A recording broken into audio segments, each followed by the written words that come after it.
Hello, I'm Kelly Crosswaite. I have taught school in Southern California and the Northeast of England. I currently live and teach in the city of Toronto, which is located in Canada on the shores of Lake Ontario. I teach grades 1 and 2 with 18 students at Mountview Alternative School, which relocated to Runnymede Collegiate High School this school year in 2019.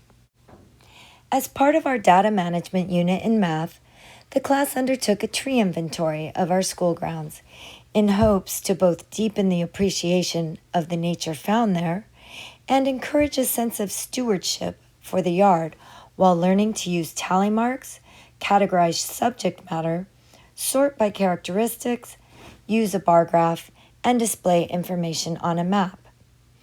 I will be highlighting the theme of mapping in this National Geographic Teacher Certification capstone video.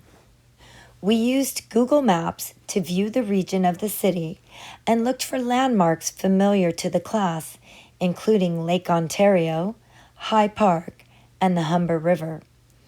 Zooming in on our school grounds, I changed the view to satellite so students might see the tree coverage of the yard from a bird's eye view. The students headed outside and made connections to where the trees were located in relation to the map. First, we oriented the Ojibwe medicine wheel to the north to remind us of the cardinal directions in the yard. Work began on their maps using various stickers to represent crabapple trees, small trees, and large trees. To represent the 6 new trees still in protective cages, they marked an X. We looked at the idea of human-built versus nature through a different lens. Which trees did the students think had grown there naturally, and which did they believe had been intentionally planted by humans? So, although trees are natural, were they growing naturally, or had human intervention taken place? I informed students that 300 years ago, a squirrel could have crossed our schoolyard tree to tree without ever touching the ground. So what happened to all those trees? Most students agreed that humans would have cut down the trees to allow more sun and space in the yard, as well as to create the old tennis court, which was turned into the asphalt surface this past year for the elementary school.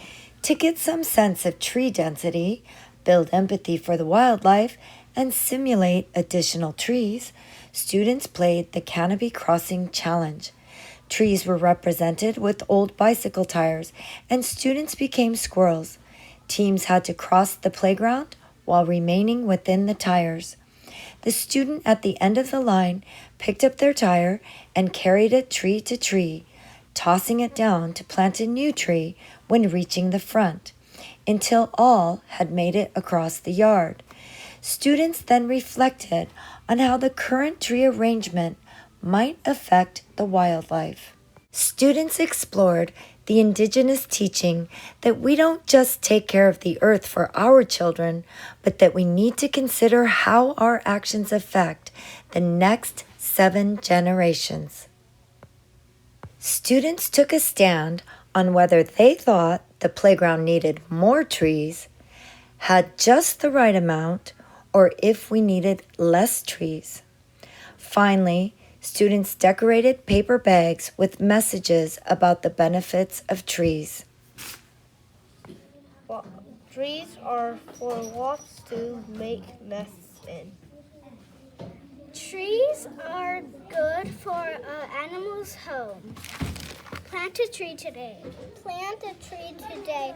Trees give us clean air.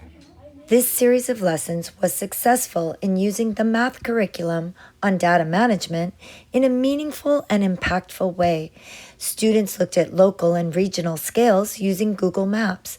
The lesson incorporated a spatial perspective by exploring and connecting with the schoolyard, a cultural perspective as we incorporated indigenous ways, a historical perspective as they considered the changes to the yard over time, and an ecological perspective when considering how humans both benefit from and impact the trees and the wildlife which depend on them. Ultimately, my goal was to focus on the National Geographic Learning Framework regarding the attitude of responsibility and the skill of collaboration. By taking the tree inventory and putting the data on a map, a sense of responsibility was demonstrated with the desire to engage in actions to care for the earth, from cleaning up litter to planning to start a tree nursery.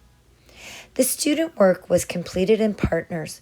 Working throughout with the same partner, they collaborated well and appreciated working together. My explorers didn't go far to engage with the natural world, but they found lots of possibilities right outside our door.